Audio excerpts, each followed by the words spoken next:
The ornaments. In the snowy village of Frost Hollow, the townsfolk were preparing for Christmas. At the center of the square stood the great evergreen tree, decorated with sparkling ornaments. But this year, an unusual addition appeared, a black glass ornament with silver veins, seemingly placed there overnight. No one admitted to hanging it, but the mayor called it a holiday miracle. The villagers accepted it as a festive curiosity and went about their celebrations. That night, just after midnight, the long, silent church bells began to toll. Sophie, a curious young girl, woke to the sound and looked out her window. In the square, the black ornament glowed faintly, casting strange shadows across the snow. As she watched, shadowy figures emerged. Tall, thin creatures, with twisted limbs and eyeless faces. They surrounded the tree, their long fingers brushing the branches as if searching for something.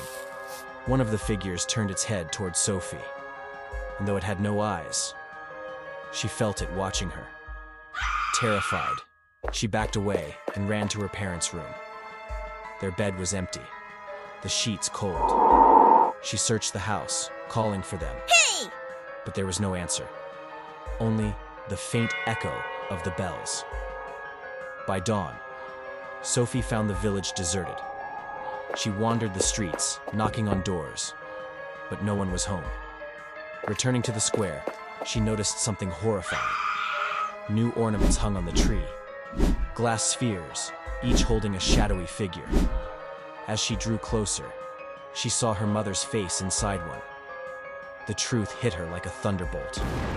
The black ornament was a beacon, summoning the shadowy creatures that had taken the villagers and trapped them inside the glass. Sophie tried to break the black ornament, but the glass wouldn't crack. She pulled at it, but it burned her hands. Desperate, she remembered the church bells.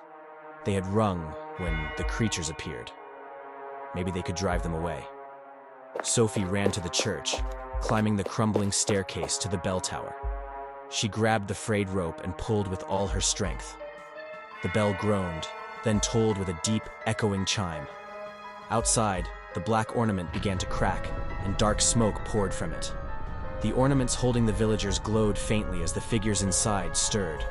Sophie kept pulling, her hands blistering as the bell tolled again and again. With a deafening shatter, the black ornament exploded, and the shadows vanished. One by one, the villagers emerged from their glass prisons, confused but unharmed. The townsfolk would burn the Christmas tree that day, swearing never to decorate another.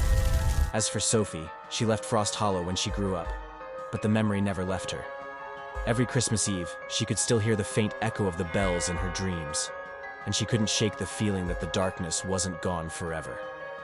"Not every ornament is meant to bring joy," she would whisper, staring into the winter night.